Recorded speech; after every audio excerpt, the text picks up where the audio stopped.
This morning's scripture reading comes from 1 Corinthians, the first chapter, verses 18 through 25. Listen now for a word from the Lord.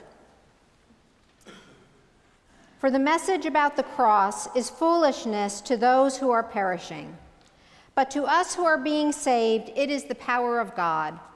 For it is written, I will destroy the wisdom of the wise, and the discernment of the discerning I will thwart. Where is the one who is wise? Where is the scribe? Where is the debater of this age? Has not God made foolish the wisdom of the world?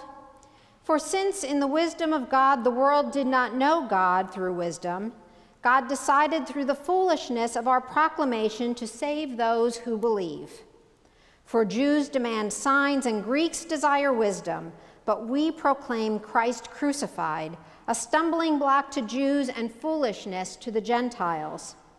But to those who are called both Jews and Greeks, Christ the power of God and the wisdom of God.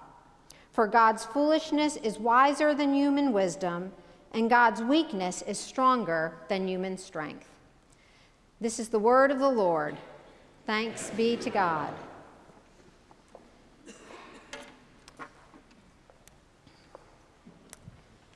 When Bishop Will Willimon was the dean at Duke Divinity School, he preached on this text. And one of the things that he said early in his preaching was that he always felt like he was in danger of becoming too comfortable in church, so much so that it would all become meaningless to him, that the gospel would lose its power.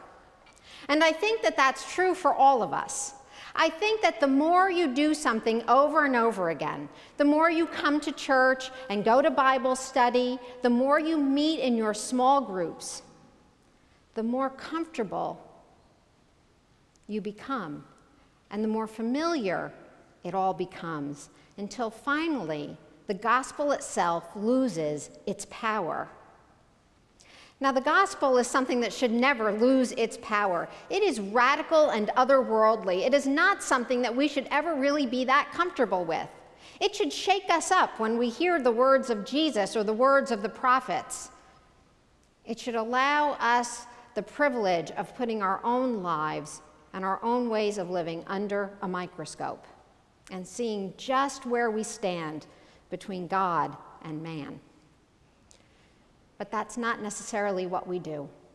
I think that in our wisdom, we have become so wise in our own eyes that some of the absurdity of the message gets lost on us. And I have said more than one time that the Christian message is a ridiculous message. It's an absurd message.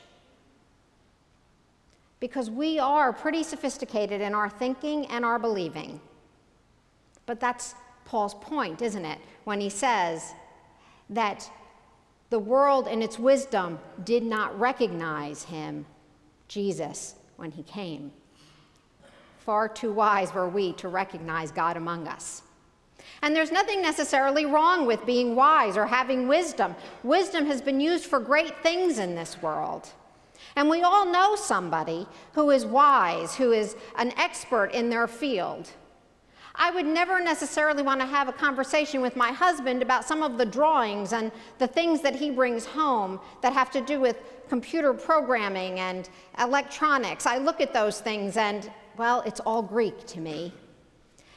But nor would he necessarily want to have a discussion on some of the deep theological things that I'm passionate about with me. And each one of us in this room certainly knows an expert in their field. And we can celebrate with those experts the things that they've given to us because they've made our lives so much easier. Human wisdom has allowed us to look into the human body and find things that do not belong there so that we can heal people of their ailments. We can listen to radio waves from the farthest corners of the universe. I can walk into my office after this service and type an email and send it any place in the world I want to, and it will be there in seconds. And the truth is that all of those things that I've just mentioned have no power in my life. I have no awe over them. I'm not amazed by it anymore because it's just rote. It's something that I'm used to doing. I send and receive hundreds of emails a week. I don't know how any of that works, and I don't really want to know how it works. Because the truth is that I know it just does. And so what? It's made my life and your life easier, but it really has no power for us anymore.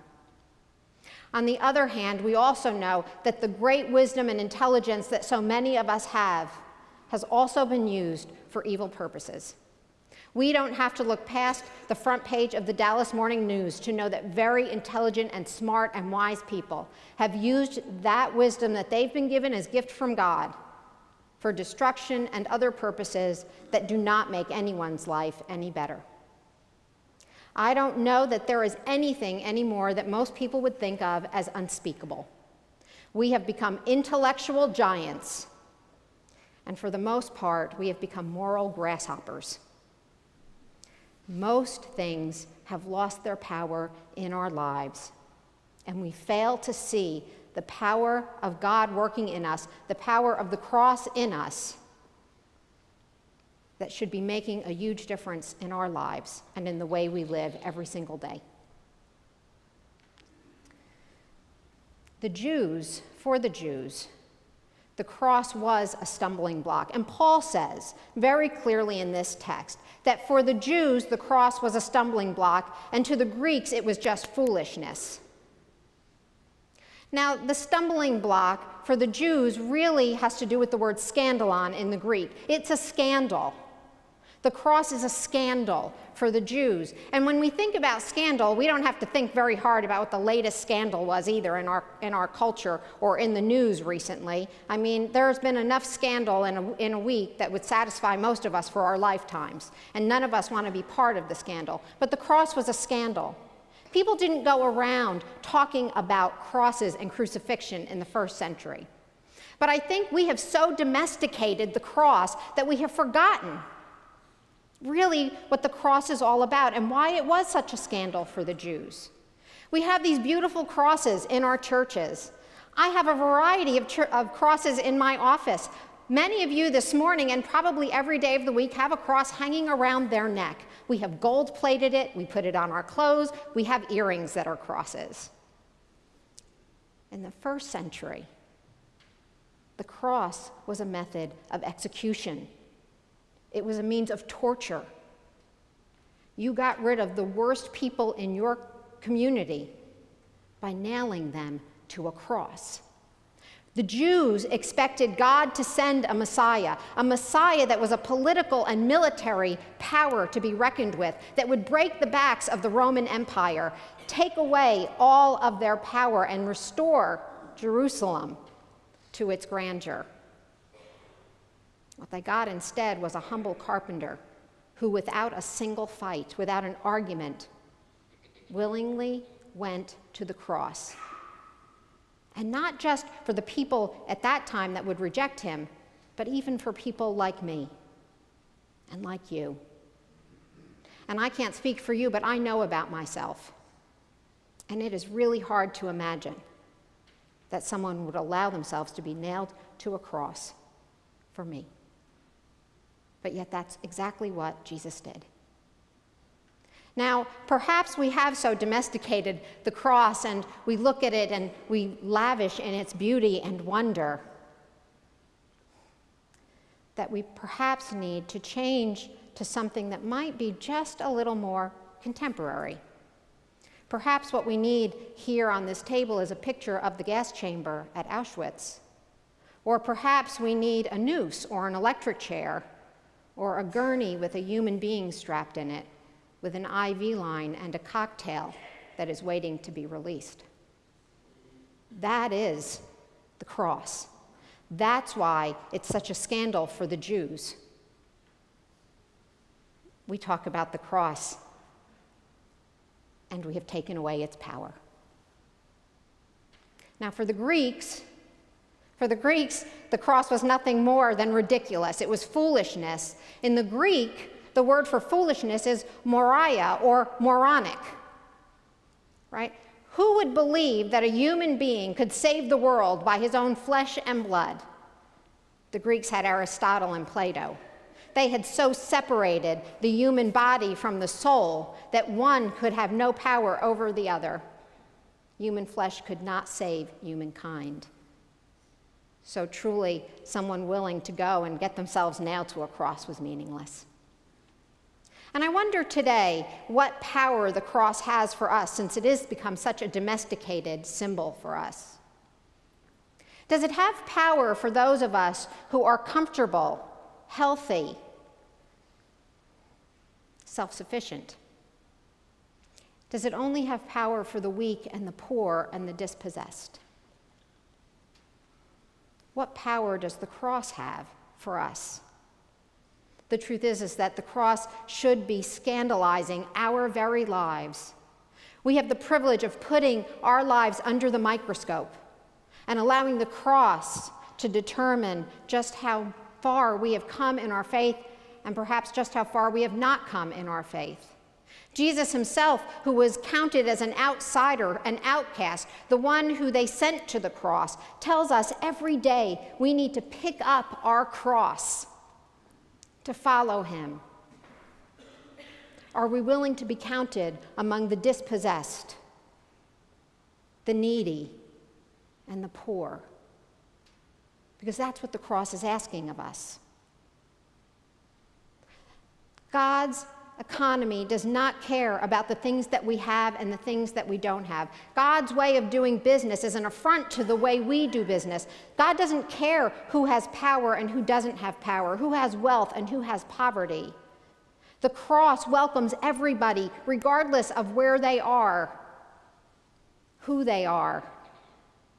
The cross welcomes the people that are most like us in this room and the people least like us in this room. The cross welcomes the woman who sleeps behind the dumpster on 15th Street at a car wash, as much as the cross welcomes the person living in the gated community just a few blocks or a few miles away. The cross welcomes the drug addict who's wondering where and when they'll get their next fix, and the person who simply opens their medicine cabinet because their insurance has paid for their next fix. The cross welcomes the person who wonders where their next meal will come from, as much as it welcomes those of us like me who have 2 refrigerators in our homes, and they're full. The cross does not distinguish between color. The cross does not distinguish between gender. The cross welcomes everyone. And perhaps that's in the one thing that we need to be most scandalized over. We don't get to pick and choose who gets to go to the cross. God's already chosen all of us. I would hope that we might realize once again the power of this symbol that we call the Christian symbol of faith. I would hope that we recognize that God is not way up there somewhere, nor is God coming down here with vengeance to strike each one of us for our rejection of the gospel, our familiarity with the gospel. The God that we worship hangs in the midst of us, even as we reject and worship other gods. The God that we worship hangs in the midst of us, even with our doubts. The God that we worship hangs in our homes and in our workplaces, in our schools, in our grocery stores, and our shopping centers. The God that we worship will never leave us nor forsake us. And we have the cross as a memorial to that. So as we come to the table this day and are reminded through the cross that this is my body broken for you and this is the blood of the new covenant shed for you, I challenge you in the days and the weeks to come that the next time you clip that pretty golden cross around your neck, or you walk into your home and look at the cross that's hanging on your wall, that you remember both the horror and the beauty, the gift of God for each one of us. Thanks be to God. Amen.